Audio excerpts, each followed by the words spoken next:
नमस्कार साथियों, welcome to MCQ series का आज लेक्चर नंबर 17 है। चलते हैं पहले क्वेश्चन की तरफ। निम्नलिखित में से कौन सा युग्म सही सुमेलित नहीं है? हमको गलत पेयर इसमें सेलेक्ट करना है।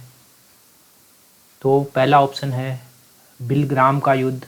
हमें पता है कि बिलग्राम का युद्ध 1540 में लड़ा गया था और यह लड़ा गया था शेर शाह और हुमायूं के बीच। शेर शाह और हुमायूं के बीच, शेर शाह एवं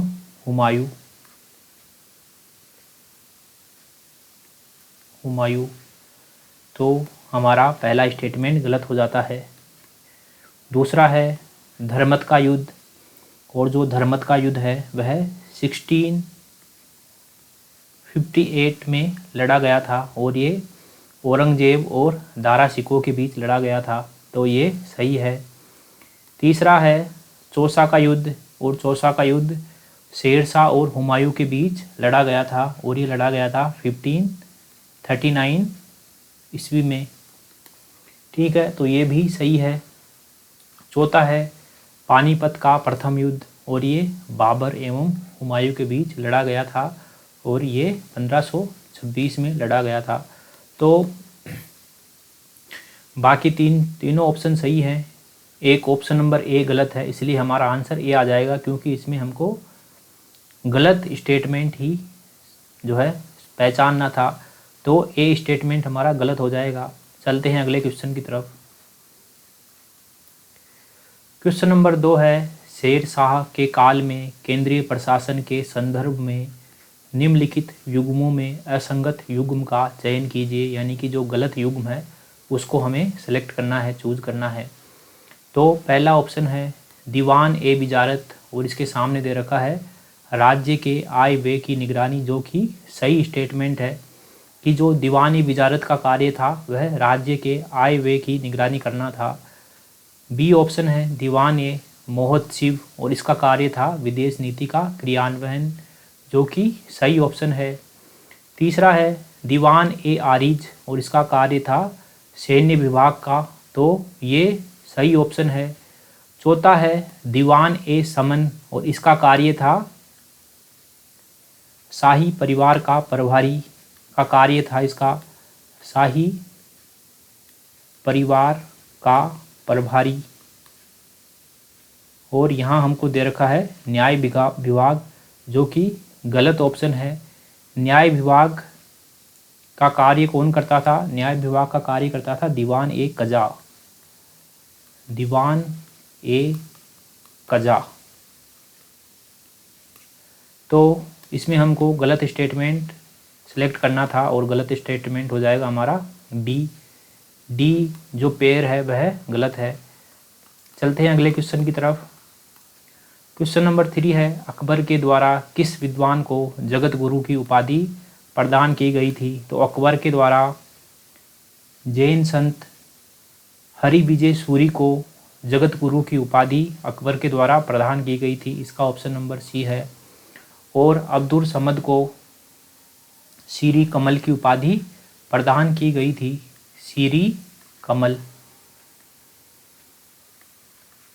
ठीक है, तो जगत गुरु की उपाधि प्रदान की गई थी हरि विजय सूरी को। चलते हैं अगले क्वेश्चन की तरफ। क्वेश्चन नंबर 4 है औरंगजेब का संबंध निम्नलिखित में से किस सूफी सिलसिले से था? और जो औरंगजेब का संबंध था वह था नक्शबंदी सिलसिले से, और नक्शबंदी एक जो है रूढ़िवादी सूफी सिलसिला था, एक कट्टरवादी सूफी सिलसिला था। तो इसका आंसर हो जाएगा option number D, Naqshbandi. Question number 5 है मध्यकाल में मारीची के विषय में निम्नलिखित में से कौन सा कथन सही है? तो जो मारीची है, मारीची एक बौद्ध देवी थी और यह तंत्रवाद से संबद्ध थी, तो इसका ऑप्शन नंबर ए सही हो जाएगा, यह एक बौद्ध देवी थी।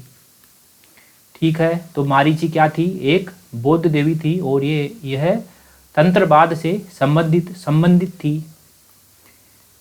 क्वेश्चन नंबर 6 है, विजयनगर साम्राज्य में बेस बग क्या था? तो जो विजयनगर साम्राज्य है उसमें बेस बग था, दासों का क्रय विक्रय। उस समय जो है दास प्रथा प्रचलन में थी और बेस बग दासों का क्रय विक्रय हुआ करता था।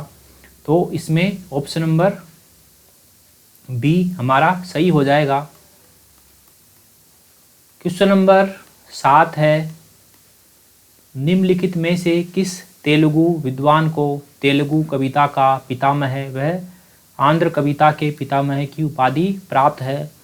तो तेलुगु कविता का पितामह वह आंध्र कविता के पितामह की उपाधि अल्लसानी पेद्दन को प्राप्त है। ऑप्शन नंबर ए, अल्लसानी पेद्दन को तेलुगु कविता का पितामह और आंध्र कविता के पितामह की उपाधि प्राप्त है। क्वेश्चन नंबर 8 है, विजयनगर साम्राज्य के समाज के संदर्भ में वीर पंचाल किसे निरूपित करता था? तो वीर पंचाल निरूपित करता था व्यापारी एवं दस्तकार वर्ग को। और इसमें कौन कौन थे? इसमें थे लुहार, स्वर्णकार,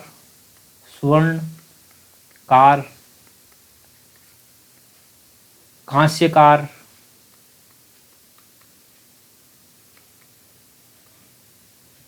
बढ़ई और मूर्तिकार। तो वीर पांचाल संबंधित था व्यापारी एवं दस्तकार वर्ग को, व्यापारी एवं दस्तकार वर्ग को निरूपित करता है वीर पंचाल। चलते हैं अगले क्वेश्चन की तरफ। क्वेश्चन नंबर 9 है, बोधिसत्व के विषय में निम्नलिखित में से कौन सा कथन सत्य है? तो जो बोधिसत्व की अवधारणा है, ये अवधारणा कहती है कि ये ऐसे व्यक्ति होते हैं जो बोधिसत्व ऐसा संत, ऐसा साधु होता है जो स्वयं निर्वाण प्राप्त कर सकता है, लेकिन वह ऐसा नहीं करता।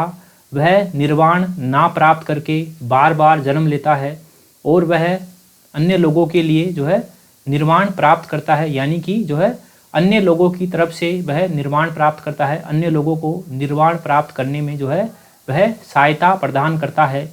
देखते हैं ऑप्शन नंबर ए, वह व्यक्तिगत निर्माण के लिए लालायित नहीं होता।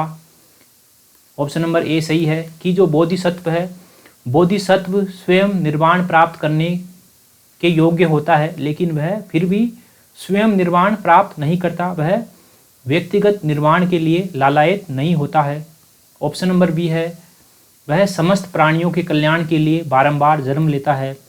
कि जो बोधिसत्व है वह स्वयं निर्माण प्राप्त करके जो है जन्म के चक्कर से मुक्ति पा सकता है, लेकिन वह ऐसा नहीं करता, वह निर्वाण प्राप्त नहीं करता और समस्त प्राणियों के कल्याण के लिए बार बार जन्म लेता है और उनको निर्माण प्राप्ति में मदद करता है। तो ऑप्शन बी भी इसमें सही हो जाएगा। ऑप्शन सी है, वह संसार के सभी प्राणियों के निर्वाण के लिए निस्वार्थ सेवा करता है।